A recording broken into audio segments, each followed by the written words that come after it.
కర్నూలు జిల్లా కల్లూరు మండలంలో దొంగలు రెచ్చిపోయారు. చిన్నటేకూరులో బ్యాంక్ ఆఫ్ బరోడా ఏటీఎం సెంటర్పై పంజా విసిరారు. ఏకంగా ఏటీఎం మెషిన్ను దుండగులు పెకిలించారు. ఐషర్ వాహనం తరలిస్తుండగా మార్గ మధ్యలో కొందరు యువకులు గమనించారు. ఆ వాహనాన్ని బైక్పై వారు వెంబడించారు.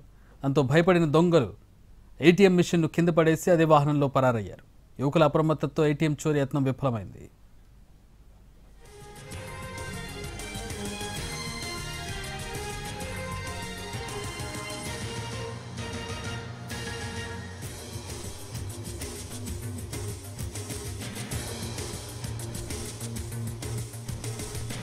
కర్నూలు జిల్లా కల్లూరు మండలంలో దొంగలు రెచ్చిపోయారు. చిన్నటేకూరులో బ్యాంక్ ఆఫ్ బరోడా ఏటీఎం సెంటర్పై పంజా విసిరారు. ఏకంగా ఏటీఎం మెషిన్ను దొంగలు పెకిలించి ఐషర్ వాహనంలో దూచుకెళ్లే ప్రయత్నం చేశారు.